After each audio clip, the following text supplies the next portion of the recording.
Bonjour et bienvenue à notre partie invitée. Et cette semaine, encore une fois, on a un ami de Max et Bruno, un ancien coéquipier à moi, puis un gars, j'ai pas joué avec assez longtemps. J'ai tellement eu de plaisir à jouer avec.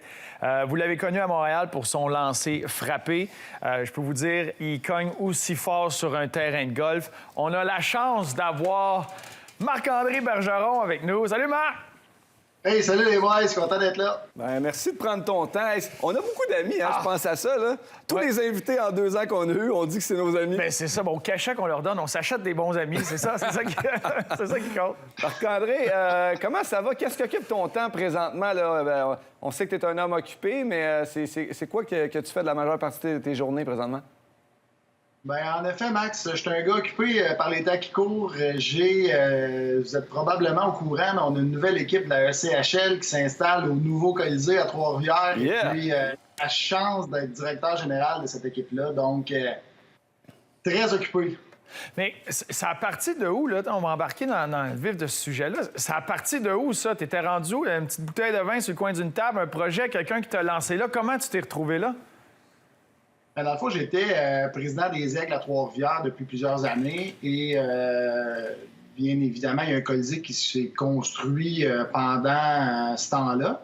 Et j'ai quitté les Aigles et puis la ville de Trois-Rivières m'a donné le mandat de faire du démarchage pour eux et d'aller voir les possibilités d'équipes, de propriétaires, de gens qui pourraient être intéressés à venir s'établir au nouveau Colisée.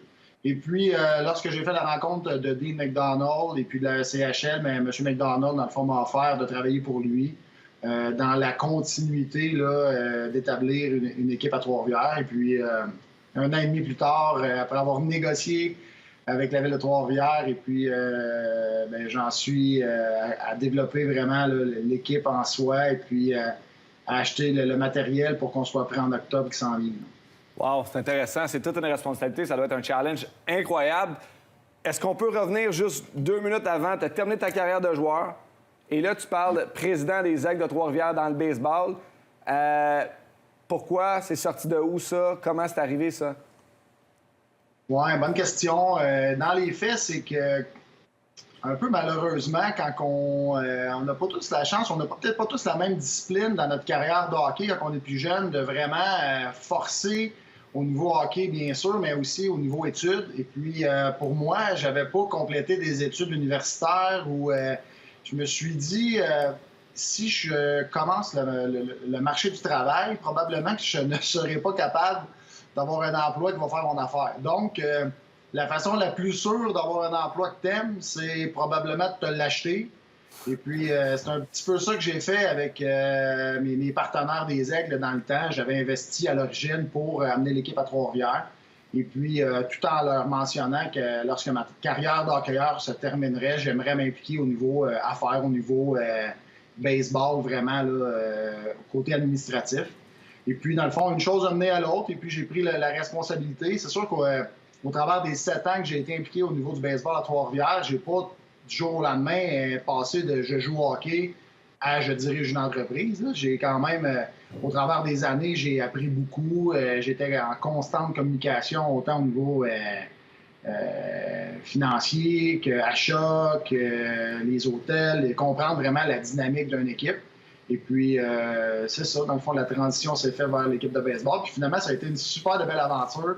Même si, là, je me rends compte que c'est plus facile au hockey, bien sûr, parce que quand je prends le téléphone, j'ai des contacts, j'ai des amis, j'ai des gens avec qui je peux avoir des bonnes informations au niveau hockey. Tandis qu'au baseball, c'est sûr que je connais personne en République dominicaine, je connais personne à Cuba, je connais personne dans les pays latins. Puis la majorité de nos joueurs venaient de cet endroit-là, à part quelques Québécois. Donc, c'était beaucoup plus compliqué de comprendre et d'avoir leur réalité, mais ça a quand même fonctionné. Ah, c'est intéressant. Puis Bruno, il est très connecté dans les pays latins. Oui, regarde, ben oui. Fait que si tu as besoin de contact. Mais de toute façon, je suis sûr qu'Isa, elle n'irait pas ça, une petite vacance à Cuba, tu descends là, aller faire du recrutement. Mais là, tu es revenu au hockey, mais parle-moi un peu de. Parce que là, tu amènes beaucoup de bagages. Tu dis que, dans le fond, tu t'es fait les dents dans un monde de baseball, mais que tu as été plus du côté administratif. Est-ce qu'il y a bien du stock que tu as appris de ce côté-là qui est utile aujourd'hui? Parce que tu fais un peu toutes ces tâches-là aussi avec l'équipe de hockey. Oui, assurément. Il y a beaucoup de comparables. C'est juste que je suis dans un milieu que je connais plus, que j'ai plus de ressources, et puis que, tu sais, qui m'est plus familier. Mais ultimement, ça se ressemble beaucoup. C'est sûr qu'à Trois-Rivières, présentement, on a peut-être une plus grosse équipe qu'on avait au niveau des Aigles, mais dans les tâches que moi j'ai à accomplir, ça se ressemble beaucoup. Là, donc, je me sens bien là, dans ce que j'ai à faire, même si c'est, comme on se parlait tantôt avant de commencer officiellement, quand je magasine des machines à coudre industrielles, c'est sûr que c'est un petit peu un département que je connais moins bien. Tout ça prend, puis avec les Internets aujourd'hui, ça prend assez des informations. C'est quoi ça, les Internets? T'as moins de contact un peu là-dedans, c'est sûr. Mais quand t'as commencé, là, puis tu dis que c'est la ville de Trois-Rivières qui t'approche, tu avais des contacts, c'est sûr, avec eux via le baseball. Puis là, tu vas voir la Ligue de la Côte-Est, SCHL, qui t'approche pour avoir une concession. Est-ce que, parce que là, ça va super bien, ça marche bien, vous avez un partenariat avec Laval et le Montréal dans l'organisation, c'est au Québec, mais est-ce que ça, c'était déjà établi avant de faire le premier pas puis de dire, OK, oui, on lance une équipe là, ou dans votre tête, vous partiez une équipe de la Ligue de la Côte-Est, puis on va voir si on va être affilié avec quelqu'un? Oui, exactement. Il n'y avait rien de prédéterminé, si on peut dire. Bien sûr, d'ailleurs, ça a fait les manchettes pendant longtemps, les gens nous l'ont demandé, et puis c'était...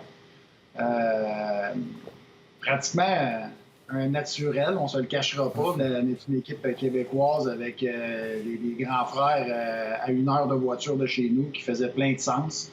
Et c'était notre but, mais ça n'a jamais été confirmé avant quand même un bout de temps dans le projet. Là. Donc, il y a eu des pourparlers avec le Canadien, avec la ECHL pour finalement que tout se termine comme on l'avait souhaité.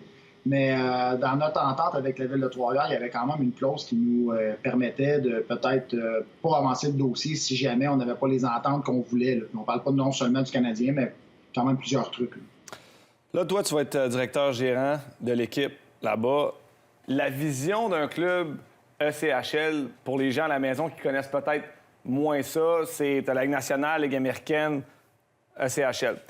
Pour toi, en tant que dirigeant, est-ce que ça va être plus de gagner ou de développer des jeunes joueurs pour l'organisation du Canadien? Hey, c'est une bonne question, ça. Je veux développer, là, mais franchement, je pense que tu développes mieux quand tu gagnes. Je pense que notre but à Trois-Rivières va être de gagner et puis va être d'entourer les jeunes qui vont passer ici pour que, bien sûr, leur donner peut-être la chance de passer au niveau supérieur. Et puis, c'est la réalité de la ECHL. On ne veut pas que les gars soient ici pour y demeurer. On espère qu'ils vont trouver le moyen de monter, puis ultimement se rendre dans la Ligue nationale. Je crois que ça va être une belle fierté pour notre organisation d'avoir contribué au chemin de ces jeunes-là. Mais en même temps, je crois que c'est... quand tu gagnes, là, mais il y a plus de gens dans le Colisée. Il va y avoir plus de monde dans le Colisée. La dynamique dans l'équipe va être plus facile. L'entraîneur va être heureux, le directeur gérant va être heureux, tout le monde va être heureux. Donc, je crois beaucoup à la victoire pour développer. Et parce que dans la Ligue nationale, il y a une nouvelle équipe, tu as un repêchage d'expansion. Hein? Tu as un peu d'aide, là, tu peux partir et aller piger un peu partout. Est-ce que c'est la même chose au niveau d'une nouvelle équipe dans la Ligue de la Côte-Est où tu pars de zéro puis tu ramasses tout ce qui traîne à travers la planète des joueurs qui peuvent jouer professionnels? Oui, c'est quand même assez bien résumé. En réalité, nous, pour cette année, on va partir à zéro. Mais c'est quand même pas un si gros désavantage parce qu'à chaque année, dans le fond, les équipes ont la possibilité de protéger seulement 8 joueurs qui peuvent s'assurer de garder pour la saison suivante. Donc, dans le fond, c'est comme si on partait à -8 cette année. Et puis, mais il n'y a pas de repêchage, il n'y a pas quoi que ce soit là, qui ressemble à ça. Dans le fond, c'est vraiment au niveau des joueurs autonomes que notre travail se fait plus pour nous. L'importance des joueurs québécois pour Marc-André Bergeron puis l'organisation de Trois-Rivières, parce qu'il n'y a pas encore de nom, c'est quoi pour toi? Bien, c'est beaucoup. Je crois qu'à Trois-Rivières, au Québec, on a la chance d'avoir un bassin de joueurs qui est immense. Quand je joue au Québec, je veux dire, là, mais on a beaucoup de joueurs. Présentement, je travaille sur une liste de joueurs potentiels qui peuvent venir jouer à Trois-Rivières, qui sont québécois. Et puis, la liste s'approche de 400 noms. Donc, ça donne... Est-ce que mon nom est là-dessus? Bruno et moi, on est là-dessus? Combien ça coûte mettre son nom là-dessus? La liste est longue, mais pas tout à fait assez longue. On arrivait, là. Nos noms arrivaient, là. 402, quand même, là.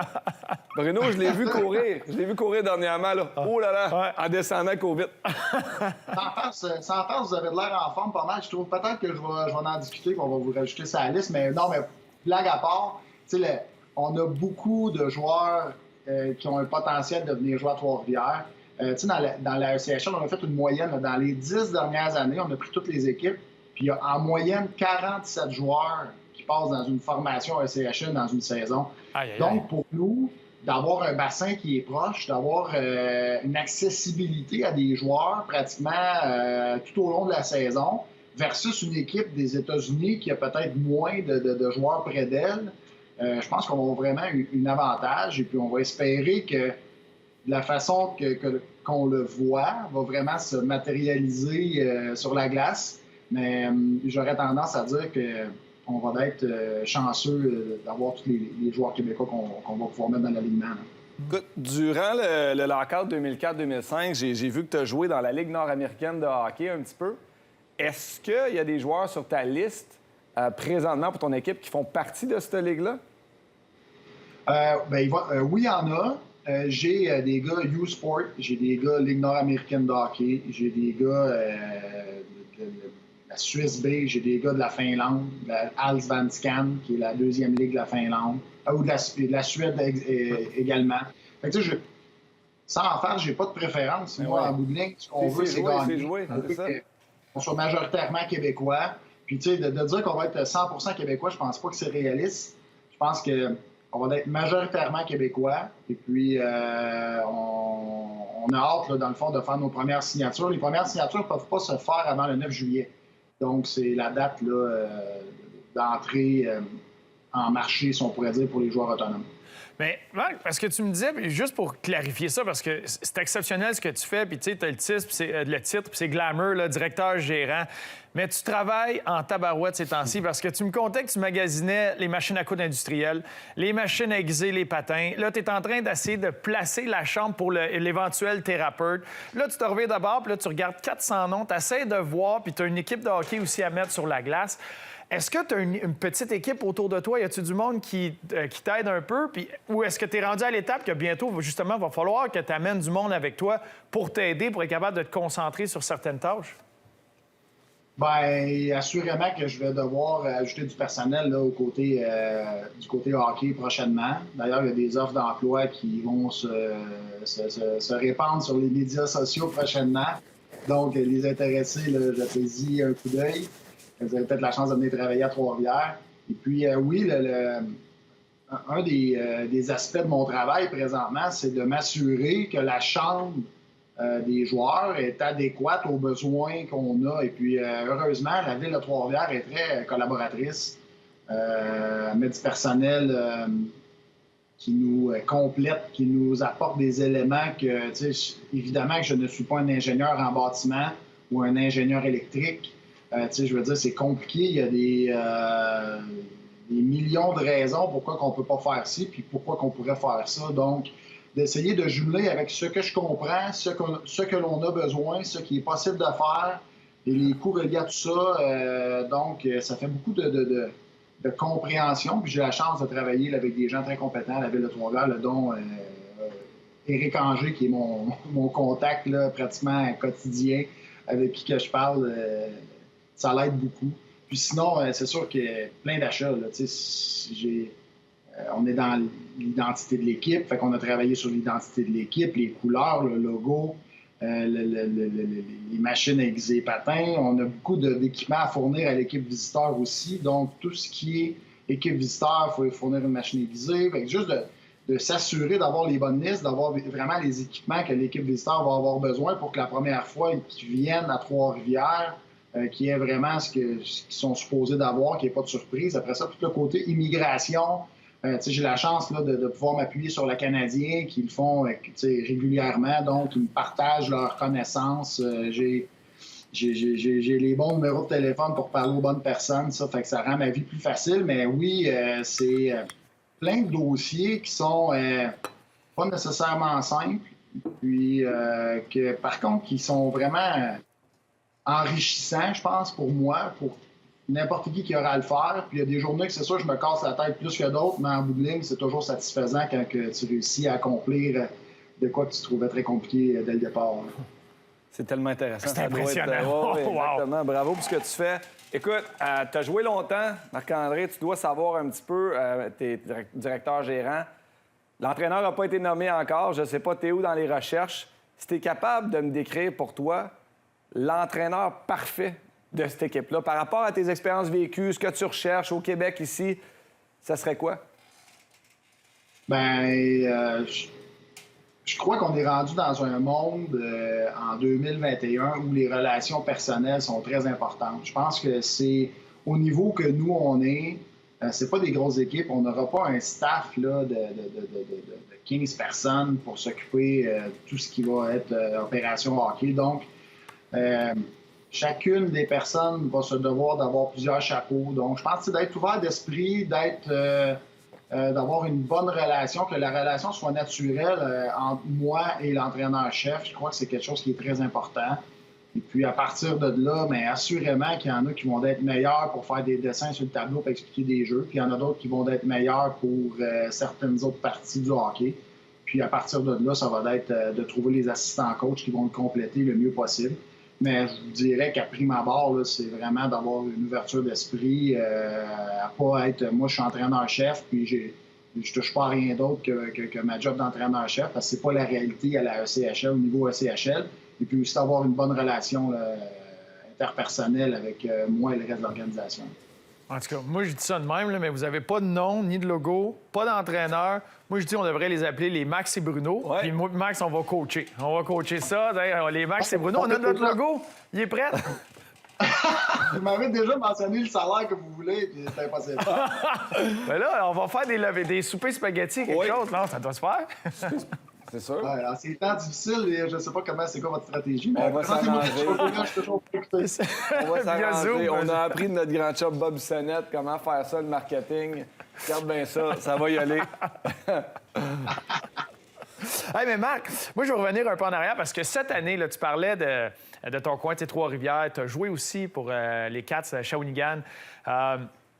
Ça fait 20 ans cette année que tu as établi le record de la Ligue junior majeure du Québec. Wow. Je suis passé par là, j'ai essayé de le battre, même pas proche. Ça ne sera pas battu, c'est incroyable. Ben, moi, 40... je n'ai fait 2 de plus que lui. Bon. Ah, mais à l'avant. Ah, j'étais à l'avant, c'est vrai. Un défenseur, T'étais un défenseur. 42 buts pour Marc-André Bergeron. Wow. Alors bien, parce que moi, je regardais là, au niveau junior, là, il y a une année, ta première année, t'en marques 6. Ta deuxième année, t'es échangé de Bécomo à Shawi, t'en marques 14 cette année-là. Là, l'année suivante, t'es rendu à 19 ans, t'en marques 24. Tu sais, veux pas, tu grandis. Mais là, tu passes de 24 à 42. À part les stéroïdes, qu'est-ce qui est arrivé cet été-là? T'éclates de même. Je suis content de voir que tu commences à prendre ta job au sérieux. Là. Tu fais un peu de recherche. Là. Merci, Marc. Merci. Difficile à dire, mais ce qui est certain, c'est qu'on avait une excellente équipe. Là. Je ne sais pas si également tu as regardé l'alignement qu'on avait. Ben, Dominique Forget, hein? Mais on a plein de gars qui ont joué dans la Ligue nationale, Radim Verbatos, Bineg Mikalek, Pomme. Jason Pomainville. Après, il y a plein de gars qui ont réussi des super de belles carrières en Europe, dont Dominique Forget, je pense qu'il est le meneur des points dans l'histoire de la Ligue nationale B en Suisse, qui est quand même pas peu dire. Fait que je crois qu'on avait vraiment un alignement de premier plan. Puis, tu sais, écoute, des fois, hein, ça, c'est la roue se met à virer, puis tu sais pas trop pourquoi, puis la rondelle rentre. Puis, ça a été une année complètement extraordinaire. Fait que, ouais, j'ai encore la chance d'avoir ce record-là. Mais je veux dire, la journée qui sera battue, mais tant mieux pour le nouveau jeune homme qui l'aura. Puis, tant mieux pour lui. Il est mieux de se lever de bonne heure. 42 buts, là. Il est mieux de manger ses pâtes. Écoute, moi, avant de continuer ta carrière un petit peu, parce que c'est passé plein d'événements dans ta carrière, j'aimerais juste te demander comment tu fais pour avoir une si grosse bine que ça? Une bine, pour les gens à la maison, c'est un lancer frappé, un lancer très, très puissant. C'était quoi ta technique, ta force? C'est-tu je sais pas, moi, l'entraînement? C'est-tu le bâton très, très rigide, la technique? C'était quoi pour toi? Ouais, ben franchement, j'ai pas vraiment de recette secrète. Là. Pas quelque chose que je pense que je pourrais dire. Si tu fais ça, c'est certain que tu vas l'avoir, tu vas réussir. Je pense que, où tu l'as mentionné, là, c'est sûr que j'avais plus une tendance à avoir une courbe de talon, là, avec légèrement une ouverture de palette, si on pourrait dire. Puis mon bâton était quand même assez raide. Là. Je jouais avec un 100. Je mesure 5 pieds 10. Je jouais avec un 100 de flex. Wow. Mais après toutes ces années-là, je veux dire, ça a eu des répercussions. J'ai mal au dos, puis j'ai mal au coude, j'ai mal des poignets, parce que c'est sûr que le bâton était probablement trop raide pour ce que j'aurais dû. Bruno, il n'y a pas ce problème-là. Bruno, il n'a jamais eu ce problème-là. Il avait un muffin, il a pas mal nulle part au haut du corps. Lui, c'est dans le bas du corps. En tout cas, il patinait trop vite. C'est ça. Mais parce que c'est la même affaire. C'est une affaire, par exemple, avec Mac, que ce soit un bâton de baseball qu'il a dans les mains, un bâton de golf, un bâton de hockey. C'est pour ça que le transfert de poids qu'il fait, puis tu vas jouer au golf avec, c'est plate. Puis c'est plate pour lui. Je me sens mal pour lui parce que je frappe ma balle 4 fois avant d'arriver à sa drive. Puis là, il rembarque dans la game, tu sais. Mais il a tout le temps été de même. Son lancer frappé, c'était légendaire partout. Là. Il est arrivé dans une nationale, puis Marc, tu le sais, là, sur un avantage numérique, tu as besoin de plus que ça. Mais ça l'aidait à Tabarouette de voir le 47 qui s'est lancé en arrière. Là. Ça cognait fort. Ça faisait peur aussi, parce qu'on a joué contre, puis c'est des lancers que tu veux pas bloquer. Tu sais, c'est... Autant, je te dirais, des deux côtés. Autant quand tu joues contre lui, tu sais que c'est dangereux parce que ta responsabilité, c'est de bloquer des lancers. Mais même quand tu joues avec lui, elle rentre tellement que tu veux... C'est comme Weber, admettons. Tu sais, des fois, les joueurs, tu veux rester à côté du gardien de but. Tu veux pas être devant le filet parce que tu sais que ça va faire mal dans le jackstrap. Mais vas-y, Marc. Ben, dis, ouais, au travers des années, tu as vu j'avais quelque chose à dire. Dans le fond, au travers des années, je pense que j'ai été quand même relativement bon pour mes coéquipiers par rapport à ça, parce que je me rappelle, là, il y a un joueur que j'ai frappé une fois, c'était Ryan Smith d'Edmonton, pas trop vieux dans ma carrière. Puis sinon, j'ai pas trop de souvenirs d'avoir frappé mes propres joueurs. Là, puis on s'entend qu'il y a un élément de chance là-dedans. Là. C'est pas juste parce que... mais je suis être bon pour être chanceux. Oui, mais t'avais la tête levée. Tu t'étais un gars qui... T'étais pas celui qui baissait les yeux puis qui faisait juste frapper pour frapper. Tu lançais tout le temps la tête levée. Puis ça, c'est une affaire que c'est niaiseux, mais on a joué un an ensemble. Tu es arrivé, t'as été échangé des Oilers. Puis tu as fait cette demi-saison-là, puis tu as fait l'autre demi-saison d'après avant de partir en Anaheim. Puis tu faisais à peu près 1500 lancers par pratique. Puis c'était le fun de le regarder prendre ses lancers, puis tout le temps la tête haute, puis il s'élançait, puis il était capable, le gars dans la ligne de tir, il arrêtait son lancer, il se tassait, puis ça, c'est une affaire que j'ai vraiment appris de toi. Mais tu mentionnes capitaine Canada Ryan Smith, parce qu'il est venu nous rejoindre aussi avec les Islanders, puis c'en était un, il allait chercher Marc-André après à peu près toutes les pratiques pour que tu fasses une 50aine de lancers frappés pour qu'il dévie. Fait que lui, il n'avait pas appris sa leçon, dans le fond. Ben non, puis il me faisait quand même assez confiance. Il s'est dit, il a fait une règle de 3. Je l'ai frappé une fois sur 6700 lancés. Fait qu'il s'est dit, les chances sont bonnes qu'il me frappe pas. Mais non, c'est un gars qui était, lui aussi, c'est un travaillant acharné, Ryan. Puis lui, moi, c'était mon lancer, mais Ryan, c'était un gars en avant du filet qui était extraordinaire. Il était vraiment... il frappait, il touchait à toutes les rondelles là, qui étaient dans sa direction. Là. Fait que c'était... Parfois, il facilitait mon travail. C'était impressionnant, ça, parce que moi, j'étais le releveur. Fait que Marc-André, il était avec, puis Ryan Smith, il faisait faire, une vingtaine de pucks d'un coin, du centre, de l'autre coin. Puis quand Marc était plus capable, il me regardait, il disait, Bruno, vas-y, là, moi, je finis. Fait que là, moi, j'allais lancer mes muffins. Il touchait tous tes muffins. Non, il touchait tous ceux-là de Marc, puis les miens, parce qu'ils étaient trop lents. Il s'endormait le temps qu'elle arrive. Ça, puis après ça, la rondelle, elle arrivait. C'était un peu ça. Mais Marc, mettons, quand on revient là, sur ta carrière, parce que tu en as marqué des buts un peu partout. Là. Moi, il y a un moment qui ressort de ta carrière. Là. Quand tu as joué avec le Canadien en 2009-2010, tu es arrivé avec le Canadien, tu en as scoré 13 cette saison-là. Puis là, c'est la grosse dernière fois que le Canadien a fait vraiment une run en séries éliminatoires. Parle-moi de ce que ça a représenté pour toi de mettre le chandail du Canadien en saison régulière. Puis parle-moi à quel point c'est venu fou pendant les séries, là, cette run-là. Bien, si je peux t'interrompre, Marc-André, juste avant, parce que c'est l'année que vous avez battu Washington en 7. Après ça, les Pingouins. Ouais. Nous autres, moi, je me rappelle là, d'avoir célébré quand le Canadien, et ça, faites jamais ça, les jeunes à la maison, là, tu sais, essayer de choisir ton adversaire. Là. On était chez nous, un party d'équipe, puis on attendait, on regardait le match numéro 7 parce que je pense qu'on avait battu... je pense que c'était les Flyers en 5 ou en 4. On s'en allait encore pour une deuxième coupe de suite. Puis on a célébré lorsque les Canadiens ont battu Washington parce qu'on jouait contre des Canadiens. Puis on s'est fait jouer le tour. Puis je vais te laisser parler de ce run-là de série extraordinaire de Halak. Halak qui était Jésus. Ouais. Je l'ai vécu 2 fois, dans le fond, un peu ces genres de runs plutôt particulières-là. Là. Avec Edmonton, c'est un peu le même phénomène qu'avec Montréal. Je pense qu'avec Edmonton, on est rentré 8e, mais on avait beaucoup de joueurs quand même de premier plan, si on pourrait dire. On avait Chris Pronger, on avait Michael Pekka, on avait Ryan Smith, on avait Aleshemski. Je pense qu'on avait un line-up qui était quand même très étoffé. Là. Tandis que le Canadien, on était un line-up beaucoup plus sous-estimé, si on pourrait dire. Et puis, rentré 8e, puis difficile à expliquer encore une fois. Le gardien s'est mis à arrêter rondelle. On a marqué des buts opportuns en avantage numérique. Puis en série, là, à 5 contre 5, si tu te maintiens, et puis ton gardien t'a fait des gros arrêts en temps et lieu, puis ton avantage numérique, ton désavantage numérique va bien. Tu gagnes la bataille des avantages numériques, des avantages, des unités spéciales, des unités spéciaux. Normalement, c'est une bonne recette pour gagner en série. Puis nous, c'est exactement ça qu'on faisait.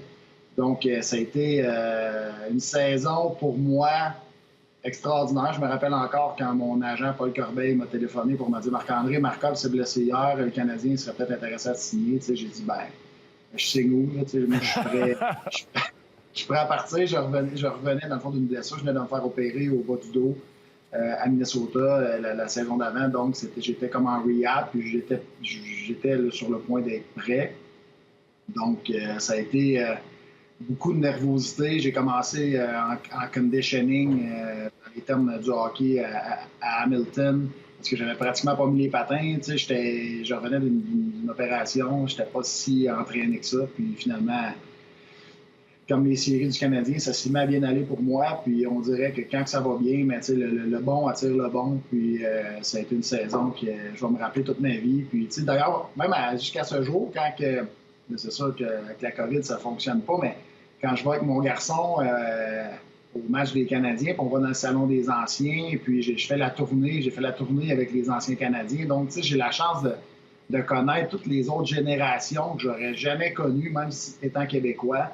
Et puis, pour moi, je trouve que c'est une super de belle richesse. Puis de voir mon garçon rentrer dans le salon des anciens, puis parler avec les anciens, puis faire partie de la grande famille du Canadien de Montréal, je trouve que c'est une belle chance que moi et ma famille avons.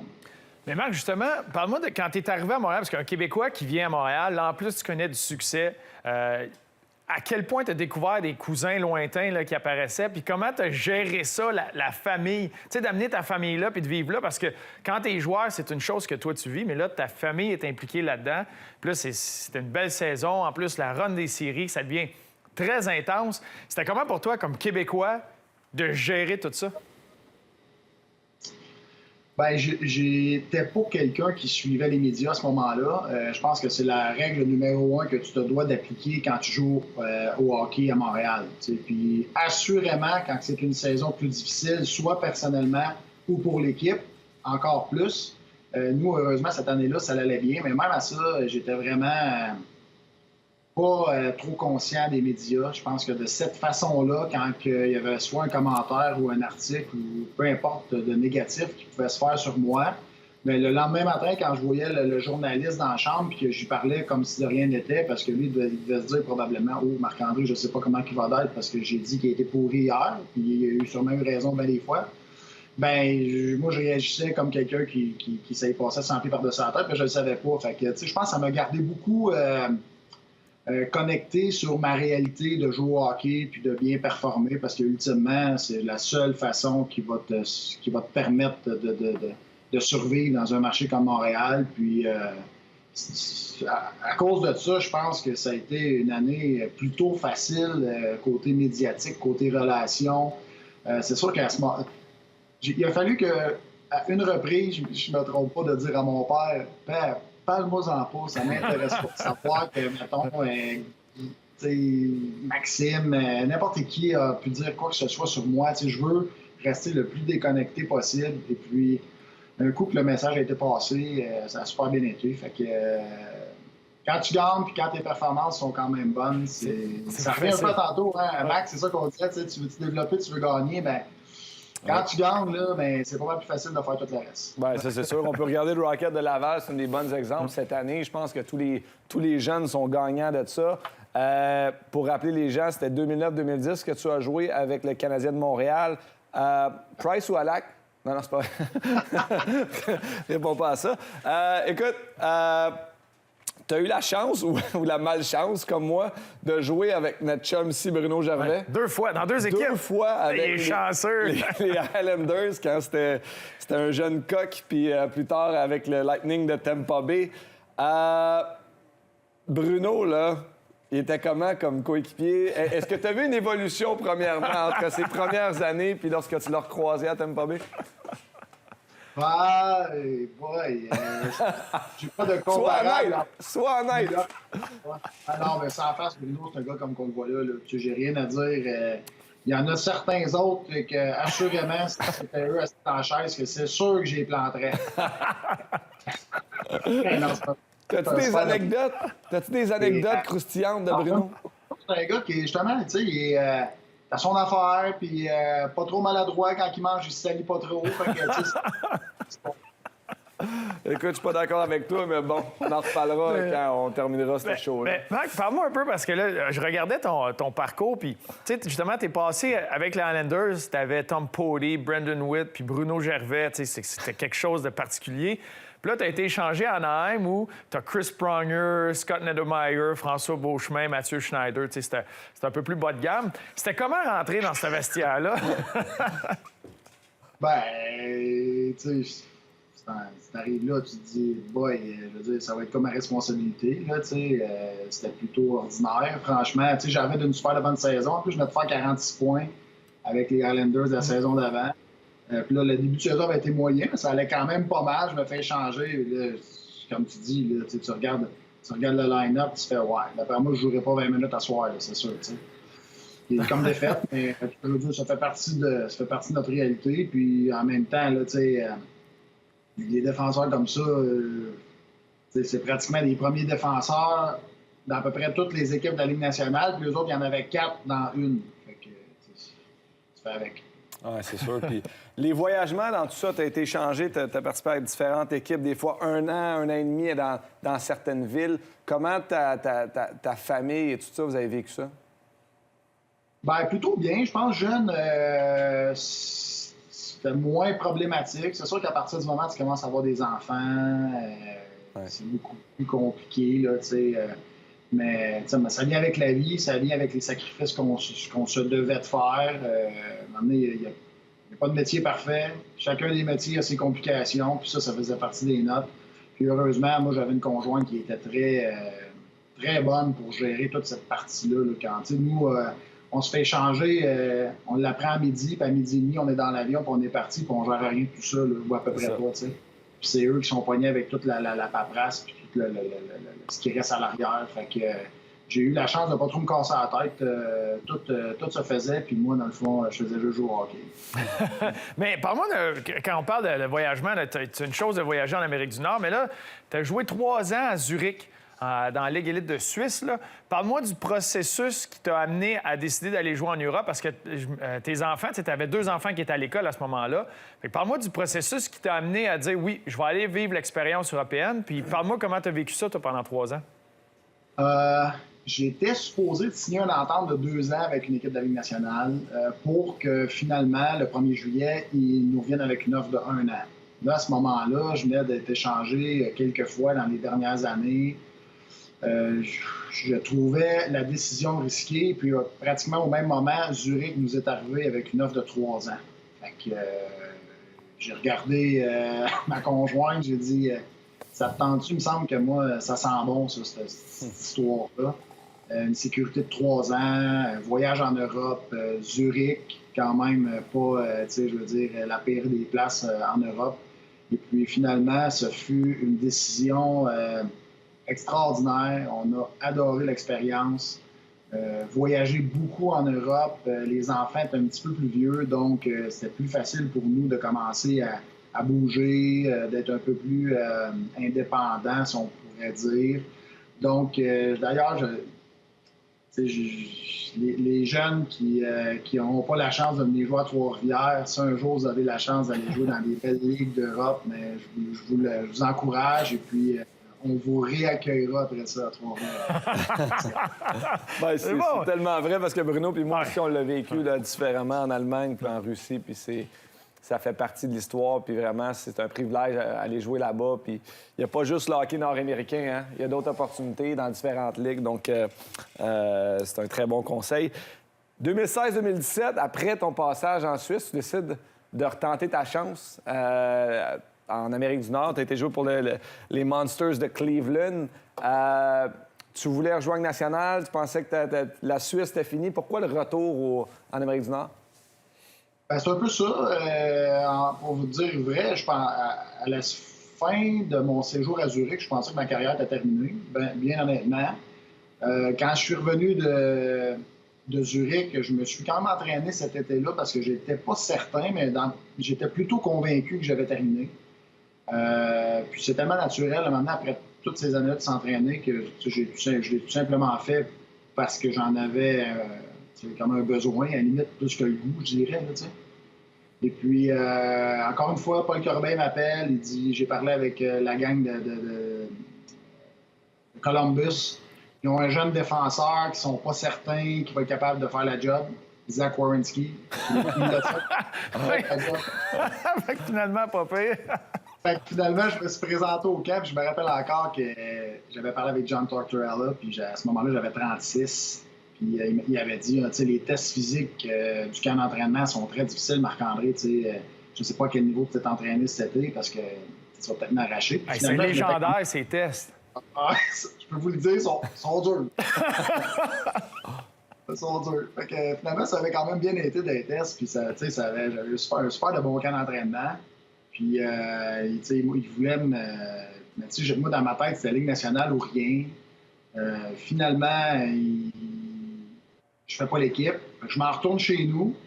Non, ça m'intéresse pas de signer, dans le fond, soit Ligue américaine ou un two-way, peu importe. Ça m'intéressait pas. Je m'en retourne à la maison. Puis là, finalement, au bout d'une couple de semaines, il me rappelle, on aimerait ça que tu viennes, on aimerait ça que tu viennes, on aimerait ça que tu viennes. Fait que là, je me suis laissé tenter. Je suis allé à Cleveland en me disant encore une fois, je vais être une couple de semaines. Puis si dans 2 semaines, 1 mois, je suis encore ici, je m'en retournerai à la maison. Mais j'aurais l'impression d'avoir comme poussé jusqu'au bout. Puis advienne qui pourra, ce qui pourra. Puis finalement, je me suis blessé à l'épaule. Mon plan a comme été défait pas mal. Là, au tout début, je pense que ça a pris 2 semaines. Puis je me suis fait frapper, puis je me suis déchiré la courbe du rotateur. Puis à partir de là, j'ai été pris à Cleveland pendant plusieurs mois pour guérir ma blessure. Fait que ça a été un peu une histoire un peu plate parce que j'ai passé proche. Les plans que je m'étais mis dans ma tête, c'est vraiment pas ça qui est arrivé. Puis finalement, je me suis même blessé. Fait que ça a été ça qui a terminé ma carrière. Mais tu sais, j'ai poussé jusqu'au bout. Puis ça vient avec ce que ça. Mais tu sais. Puis tu as une super belle carrière, tu as rencontré plein de coéquipiers à travers ça, puis tu vois, ça va être super utile présentement avec ce que tu es en train de bâtir. C'est un projet phénoménal. Avec le recul, là, c'est quoi la chose qui te manque le plus de ton temps dans la Ligue nationale? C'est quoi l'élément là, que tu dis, ça, là, j'aimerais ça, là, si je peux retourner dans la Ligue nationale une journée, là, c'est vivre ça, là. À part les soupers avec moi là, à Tampa, là, d'autres choses. Là, tu viens de me voler les mots de la bouche. Non, mais sans farce, puis là, je veux pas le dire d'une façon arrogante, puis tu m'ouvres la porte à répondre de cette façon-là. Là, tu l'as dit tantôt, je suis comme recordman du plus de buts dans le junior. J'ai été défenseur de l'année au Canada dans le junior. J'ai été sur l'équipe d'étoiles dans la Ligue américaine. J'ai été défenseur de l'année en Suisse. Suisse A quand même. Puis on a dit dans la Ligue nationale, à cause que j'étais plus petit, j'ai jamais réussi vraiment à m'établir comme... J'ai toujours été étiqueté comme un défenseur offensif qui était, mettons, unidimensionnel. Tandis que partout ce que j'ai joué par le passé, j'étais quand même... J'avais plusieurs atouts dans mon sac qui m'ont permis de gagner tous les honneurs individuels que j'ai gagnés. Mais dans la Ligue nationale, j'ai comme jamais réussi à établir ça. Et puis ça, c'est sûr que je trouve ça plate parce que je suis un défenseur dans toutes les autres ligues que j'ai joué complet, mais pas dans la Ligue nationale. Fait que, tu sais, en même temps, c'est pas quelque chose que si je retourne demain matin, je vais être capable de faire. Je n'ai pas le garde de le faire pendant 10 ans. Mais tu sais, c'est peut-être quelque chose que je trouve plus difficile. Tu sais. Penses-tu que de jouer, parce que moi c'est le souvenir que j'ai de toi, là, à part un méchant bon coéquipier, puis qu'on avait du. Tu sais, le matin que tu es un peu grumpy, là, tu vas t'asseoir à côté de Marc-André, puis il te remonte. Tu sais, tu sors dedans avec un sourire, c'est sûr. Moi, le souvenir que j'ai de toi, là, puis c'est pour ça que moi, j'adorais te voir jouer, parce qu'il y a un élément. Tu regardais tout le temps pour faire un jeu. Puis dans la Ligue nationale où on était à notre époque, puis encore toi un peu avant moi, c'était dans vite. Puis t'avais bien des attaquants qui ne voulaient pas la POC. Ils voulaient pas jouer avec la rondelle. Fait que t'embarquais sur la glace avec des gars qu'il fallait que tu garoches dans vite puis dans le fond. Mais Marc, il était tout le temps en train de regarder pour faire un jeu, peu importe où. Le 6 pieds 2, 250 livres qui s'en vient à plein train pour le frapper, c'est pas grave, lui, il regarde en arrière pour faire un jeu. Tu sais, c'était pas un gars qui avait peur pas en tout de pas mise en échec pour faire ça. Puis souvent, c'était le gars qui recevait qui, lui, il voulait pas. Lui, il voulait avoir pitch-moi ça dans la vite, puis on y va. Est-ce que tu penses que de jouer dans une Ligue nationale d'aujourd'hui, tu pourrais établir ça? Tu pourrais être le Marc Bergeron du premier powerplay parce que ça se passe pas mal plus le puck, puis les gars ont besoin de plus d'habileté aujourd'hui. Ben, tu sais, je veux dire, à prime abord, ça semble faire du sens, ton commentaire. Là, tu sais, je veux dire, c'est sûr que c'est une Ligue nationale qui est un peu moins physique, qui est un peu plus basée sur rapidité d'exécution et puis sur le playmaking, mais en même temps. Mais tu as raison, hein, c'est tellement, pour moi, je pense que souvent aussi, ça a coûté les cheveux de certains entraîneurs parce que j'étais pas le genre à me débarrasser de la rondelle pour rien, ça c'est certain. J'ai toujours aimé faire des jeux, puis imaginez quand que je vais regarder les jeunes joueurs de hockey, puis que dans le fond, d'ailleurs, j'ai jamais coaché mon garçon ou des jeunes plus jeunes parce que quand je vois des enfants de 7, 8, 10, 12 ans, déjà à leur âge, de rimer la rondelle puis de se débarrasser de la rondelle, franchement, ça va me faire perdre des cheveux à moi. Je pense que là, c'est fait pour contrôler la rondelle et puis faire des jeux. Puis quand tu décides de faire une action avec ta rondelle, c'est pour avantager le gars qui va la recevoir et non le désavantager. Fait que je pense que quand tu gardes ça en tête, en général, ça te donne une bonne... tes coéquipiers aiment ça jouer avec toi, puis t'améliores le jeu et non de l'empirer. Exact. Ouais. Marc-André, l'équipe de, je sais pas le nom, est-ce que tu peux nous la dire? Dis en scoop, Max et Bruno annoncent. Ça a coupé. Ah non, ils sont coupés. C'est compris, là?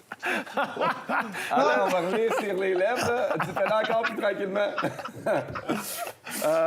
Mais écoute, on est certain que cette équipe-là est entre bonnes mains. Bonne chance pour le reste. On sait que ton été va être occupé. On espère que tu vas pouvoir venir jouer une petite ronde de golf avec Bruno et moi. Bonne chance dans ta recherche d'entraîneur et ce qui s'en vient pour toi. Vraiment, c'était super intéressant. Puis merci d'avoir pris le temps pour nous. Merci, messieurs. J'attends votre invitation là, pour aller crier « four » à vos côtés. Ouais, c'est sûr. Tu vas être là, puis bientôt, on va aller voir ça, des games, mais qu'on puisse être en présentiel, là, être là dans les estrades. De vivre ça dans votre coin, ça va être malade. Hey, merci beaucoup. Le gars occupé, là, il faut qu'il ait magasiné des machines à coudre industrielles puis tout. Rogène Gauchère. Comment les boys? Merci, Marc-André. Salut. Wow, c'est intéressant. Et puis, un coéquipier là, en or, c'était tellement le fun de l'avoir là, autour. Là, à Tampa, c'était ma première expérience d'avoir quelques Québécois d'une équipe. J'étais tout le temps tout seul dans mes équipes. Puis à Tampa, il y avait Mathieu Garon, Vincent Cavalier puis Marc-André Bergeron.